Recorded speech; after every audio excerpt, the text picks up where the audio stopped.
My father, Crawford Greenewalt, was the only child of Dr. Frank Lindsay Greenewalt and Mary Halleck Greenewalt. Dr. Greenewalt was a physician at Girard College in Philadelphia.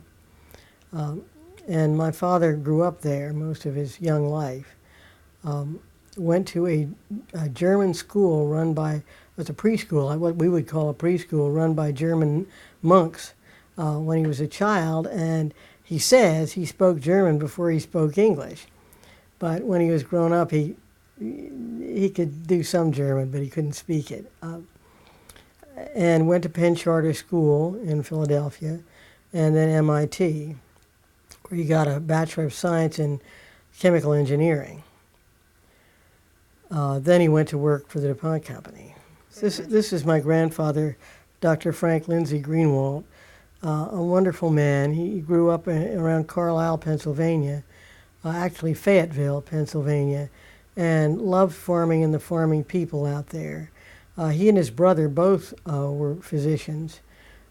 His brother went with the Army and was in the Philippines with the Army, but he stayed home, and in those days you apprenticed yourself to a doctor after you got out of medical school. And when the doctor said you were ready to hang up your shingle, you did. I mean, there wasn't the residency and what goes on now. But he was a marvelous guy. And after he died, my father got a lot of letters from old Penn Charter students, or excuse me, Girard College students who remembered him so well with great affection. Very nice man. My grandmother was a concert pianist. She was born in Syria, what is now Lebanon, the daughter of Sarah Tabbitt, who married her father, Homan Halleck, who was in the consular service there. And she had all her children there, and then there's 7 children, and then they came back here.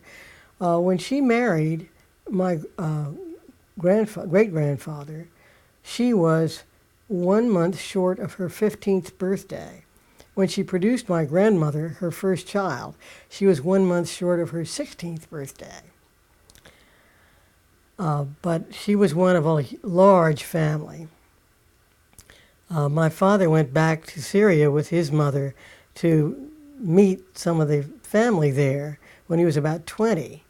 And he said he was going to be met at with a boat at the dock by Uncle Constantine.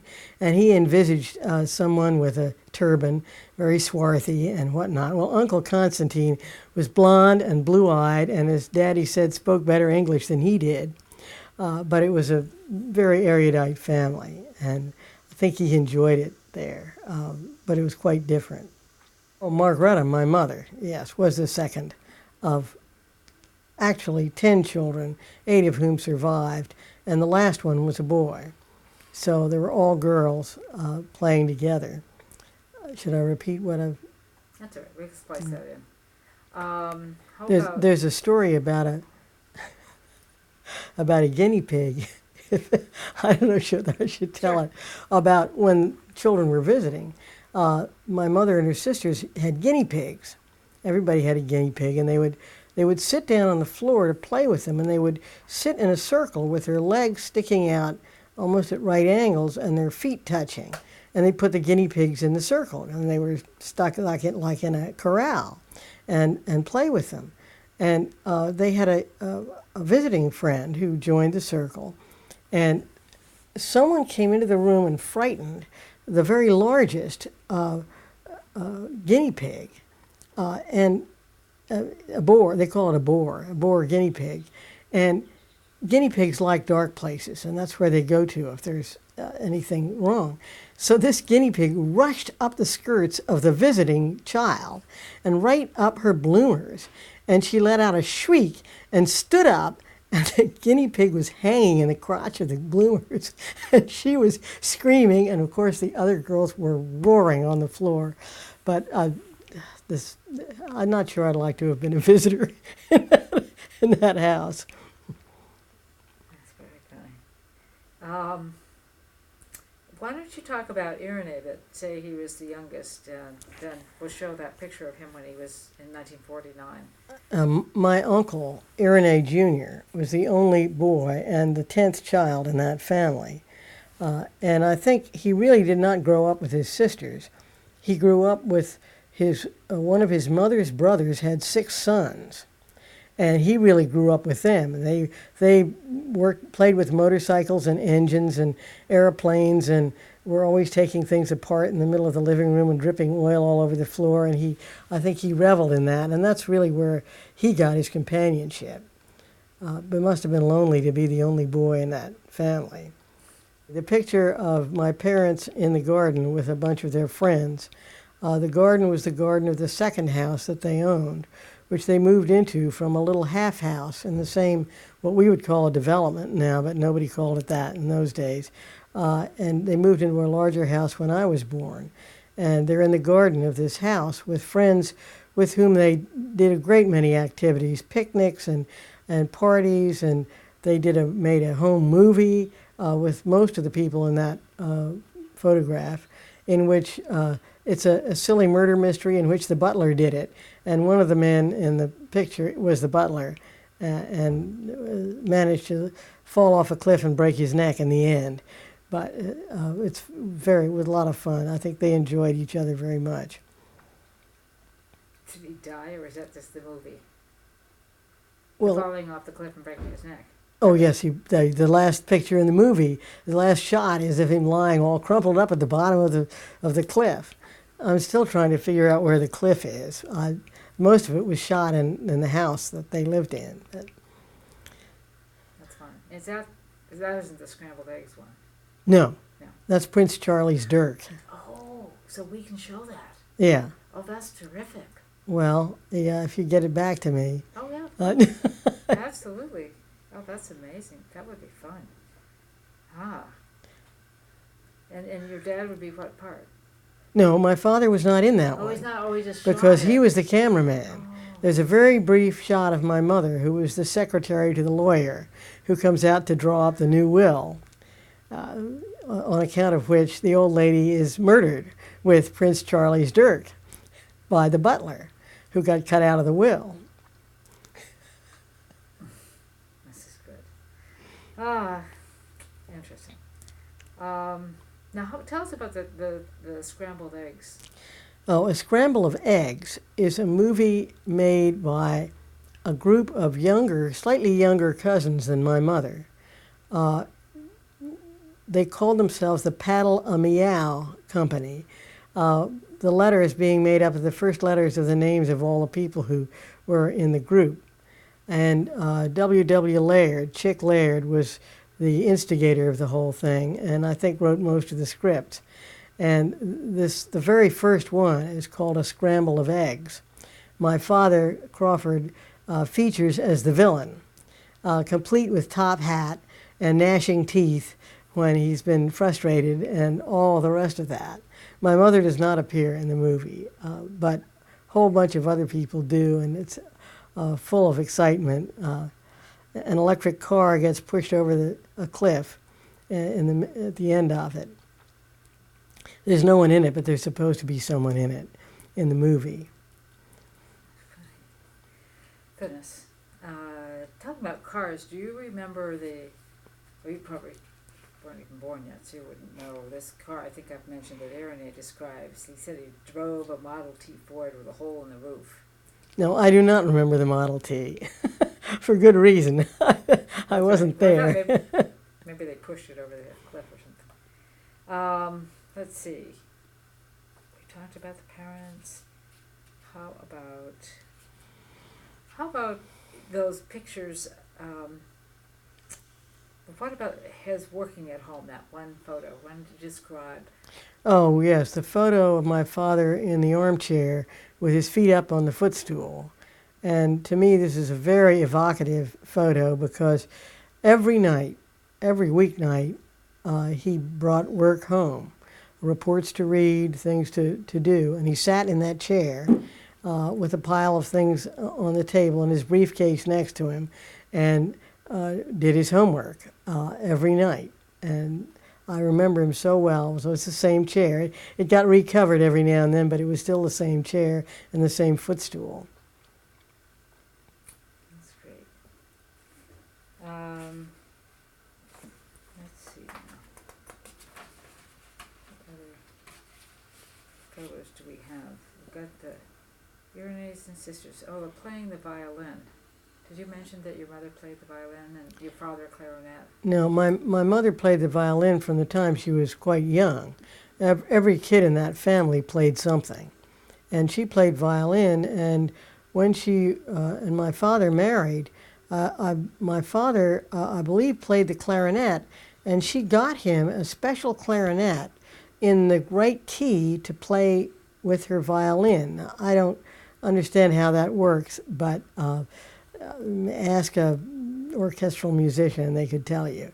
But so that every day he had very long lunch hours, because in those days the experimental station was really out in the boondocks away from Wilmington. And so everyone got a 2-hour lunch hour. But he lived right on the edge of town, so he'd be home very quickly. And they would have lunch, and then they would play duets together. And later on, I believe he took up the cello, and they used to play string quartets with 2 other friends who played violin. My mother also played viola. So she would play viola, the 2 friends of violin, my father cello.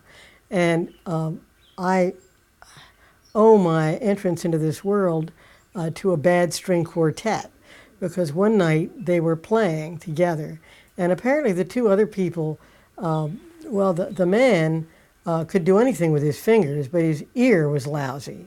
And they said his wife had a lousy ear and couldn't do much with her fingers either.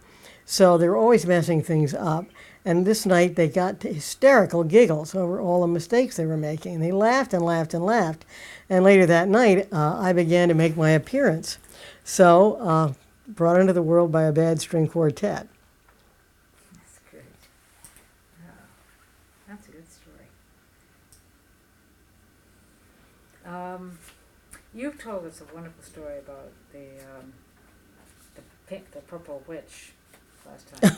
I can't say you must have read it because it's in here. Let's see. I will take this and look at the notes. Make sure I get things accurately. It's down at the time of the atomic bomb project, because it was during his travels out west that the Purple Witch got brought up. So it'll be somewhere toward the end. You don't have any pictures of the Purple Witch, do you? Heavens, no.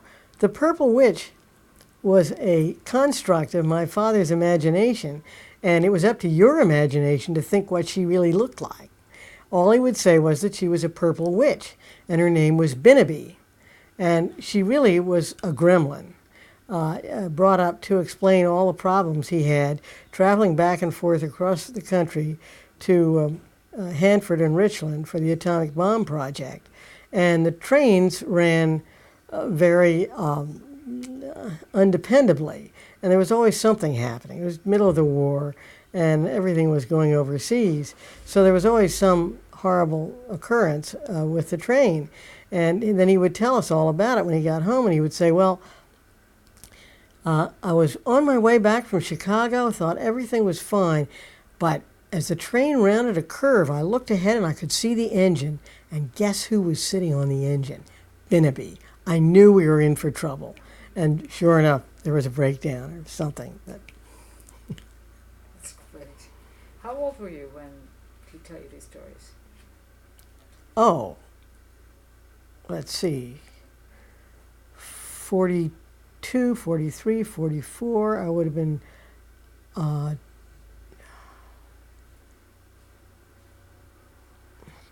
can't do my arithmetic. 14, 15, 16. Throughout his entire life, my father always had hobbies and interests that he got involved in on the weekends, even when he was working. And even though he would bring work home at night, then on the weekends he seemed to know how to turn it off, stop worrying about the job, and do what he was interested in, or another thing. He was interested in his job, but he would do something else. He did time-lapse photography when I was quite small, in the days when the electronic gizmos just didn't exist. And he had a funny kind of mechanical timer that would turn the lights on day and night to take a photograph of a plant, and it would take one frame of a movie film at a time. And sometimes at night it was eerie because you'd be walking down the hall and you'd suddenly hear click, and the lights would go on, and zzz, and click again, and the lights would go off, and it was taking a picture. He did quite a lot of that. He built a boat. He built a steam engine that had to be machined. All the parts had to be machined. He did some machine work in the cellar. He built the boat to put the steam engine in, and then found out that the boat was really too small for the steam engine, especially when you put the boiler in, which he had not thought about. But it was a beautiful little engine. Then he got interested in birds because my mother was looking at birds and feeding them on a terrace outside their bedroom. And so, of course, it was a challenge to take a picture of them. So then he started photographing birds and figuring out how to stop their flight fast enough to take a picture. And I spent a lot of time doing that. And then looking at a hummingbird, that was an even bigger challenge. Couldn't he take a picture of a hummingbird? How could he take a movie of a hummingbird when the wings went so fast that ordinary film didn't go fast enough to stop it? So, and at that point, though, he was president of the DuPont Company, and he could get some of the experimental station people to do work for him on their time off, which they did, and built this incredible movie camera to take pictures of the hummingbirds in flight. Then he got interested in bird song. I mean, one thing always led to another.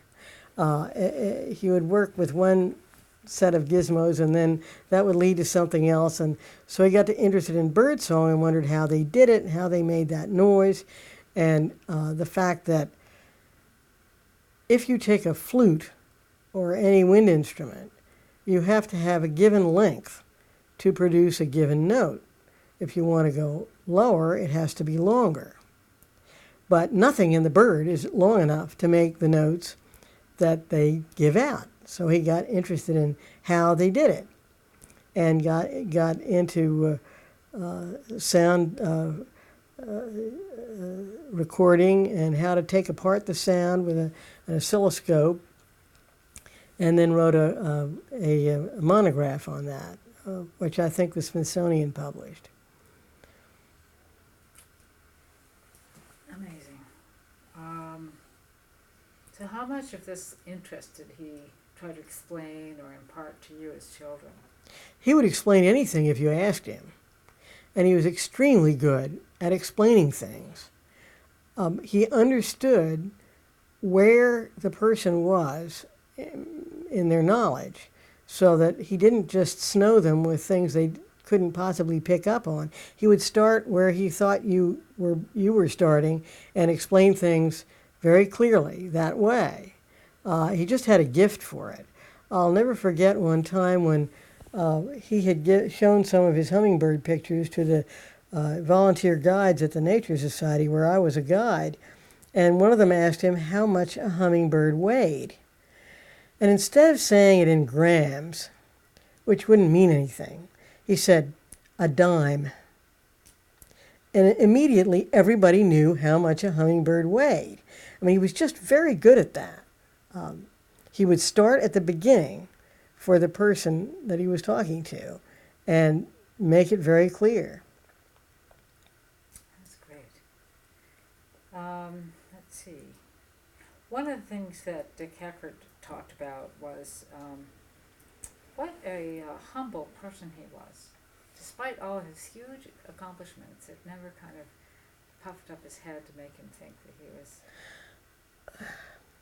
Well, I think my father was well aware of his own worth, but he didn't believe in talking about it or boasting about it. He did not believe in boasting of any sort. But he knew what his abilities were, and he understood that quite clearly. He just didn't make a noise about it. he also had a knack for sort of kindness. He would run meetings and be attuned to things that didn't make sense to him, and he would ask questions to try to probe further whoever made a comment that seemed not quite right. But he never did it in a way that was embarrassing to people or perceived to be a put down. Or Yes, well, I think he was definitely an extremely able leader of meetings. He could manage to get things out of people, the people who were silent and didn't speak up, he would manage to get them to speak. And the people who talked too much, he was somehow able to quell them without squashing them and making a scene about it or making them feel badly. I don't know how he did it. He was very clever at that. Oh, well, my mother was beautiful and was always thin and shapely, gorgeous. I wish I could say the same for myself, but she was always beautiful, wonderful carriage, marvelous posture, always stood up very straight. She was very shy and really had to make a tremendous effort to be talkative at parties and to speak to people, and she would really have rather not, but she did it because she knew that was what was required of her. She was a lovely musician, and my father said she was a wonderful violinist, and she did give it up. They just quit playing, which was a shame. He also said she was a lovely rider when she rode horseback.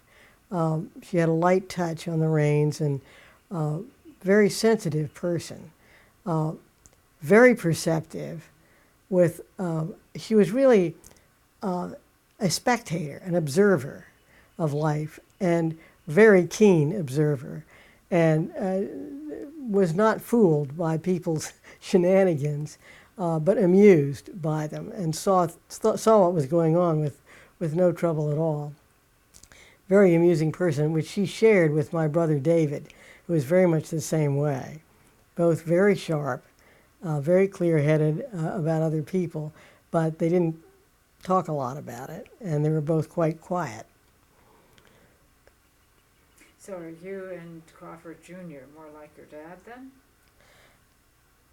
Yes, I certainly am. My brother Crawford Jr. is a little of both, although his looks are so much like my father, it's uncanny sometimes. When I see pictures of Daddy when he was younger, and I think, oh, that looks like Tuss, my brother's nickname. Looks like Crawford. And he talks like him. And I remember hearing him, my brother Crawford, playing the bad Bart in Ruddigore in high school. And his singing voice was so much like my father's singing voice. They were both good singers, good baritones. It was uncanny. Let's see. I'm trying to think. Is there anything in the movie where your dad, we talked about your dad's playing the villain. I'm just trying to think what footage we have of him that you might describe here. I'm afraid I haven't looked at that thing recently enough to describe it. Yeah, that's okay. Let's see. I mean, there was a lot of behind the scenes joking about his being that villain, because the villain's name was Ole Peters, Count No Account. He was supposed to be a fake Hungarian count or something like that. Well, there was a man named Ole Peters who was pursuing my mother, or had pursued my mother, only my father went out. And apparently some of the people who were making the movie didn't have much time for Ole Peters, so they used his name as the villain and had my father playing it, which is sort of ironic. But I don't remember the footage well enough. That's funny. Yeah, that'll be good. Let's see.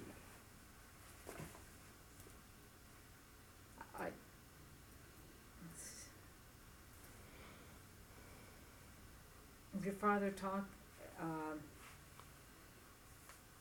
much about Ruth Patrick?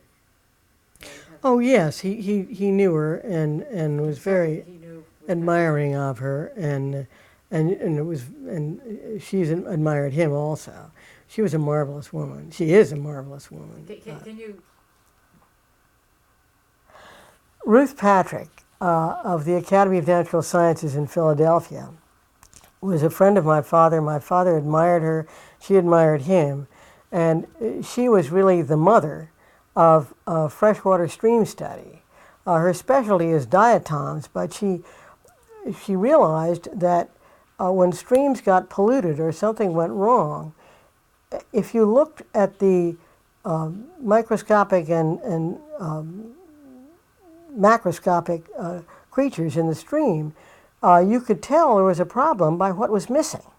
She realized that there were indicator organisms that disappeared right away as soon as there was any pollution, and then on down, as it got worse and worse and worse, you began to lose more and more other types of organisms. And she figured this out, therefore knowing how to test a stream to see what was wrong with it. She came one day to help me with a class I was teaching, and she offered to come and tell them about streams. It was a class in natural history, and I was delighted. I mean, nobody could tell them about streams like her. She said, well, I want to come and see the stream first, so I'll come down a couple of weeks before so we can look at the stream.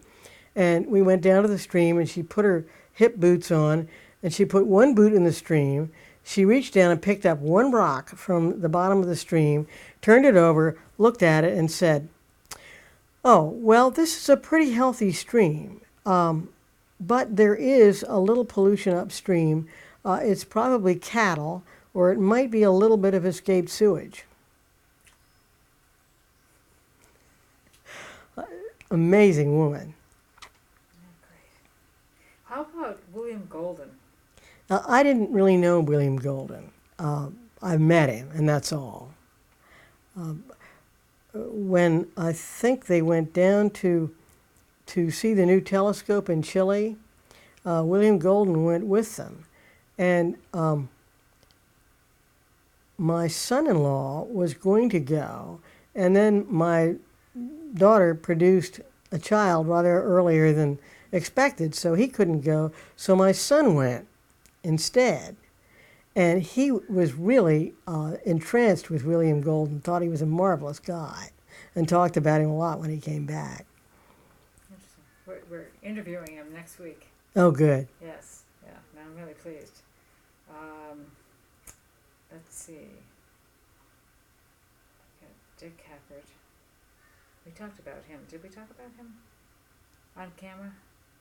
Maybe you talk about Dick Hanford and his relationship with your dad. Okay, Dick Hanford was president of the DuPont Company considerably after my father. A really delightful guy. Big man who loves the West, loves the outdoors, very kind, generous, and lots of fun to be with. He said he was introducing his successor as president of the Longwood board at one point, and he said, "This is so-and-so. I'd like to introduce you. He's going to speak for a few minutes. He's much more pleasant than he looks," and stepped away from the microphone. And it's true. He is much more pleasant than he looks. He looks sort of dour, but he's not. Let's see. Can you tell us a little bit about the Longwood Gardens and what Crawford Greenewalt's association or was with them? Well, my father, Crawford Greenewalt, was on the board of Longwood Gardens from the beginning almost, I think. After Pierre DuPont died, he was on, then the board was formed to run it because it was endowed to go on forever, I hope. And so he was on that board. And then when the tax laws were changed, and it was a foundation that not only took care of the gardens and ran the gardens, but also gave money away because there was a lot of money in that foundation. Then they were forced to split the foundation in half. One half to give away money and one half to take care of the gardens because the new tax laws made that mandatory. And at that point, my father, I believe, was on the board of the Longwood Gardens board rather than the foundation board. But he faithfully served that board for years. To come back to the uncommon man idea, my father, Crawford Greenewalt, was indeed an uncommon man. He had so many interests and so many abilities, and he used them all. He used to say, well, anybody can do something if they just want to. All they have to do is put their mind to it. Well, he could, but not everybody else can. And I remember, I think it was his 90th birthday, when my brother David, we all gave speeches, and my brother David, when he spoke and said, when Charles Darwin's children probably thought that all fathers did their barnacles every morning, just as theirs did. And so he said, I guess we thought that all people's fathers did time-lapse photography on weekends and played music and took pictures of birds and did all these other things, which I thought was an interesting remark. He was a very unusual man and enjoyed life all the way to the fullest. He always had something he was interested in and enjoying.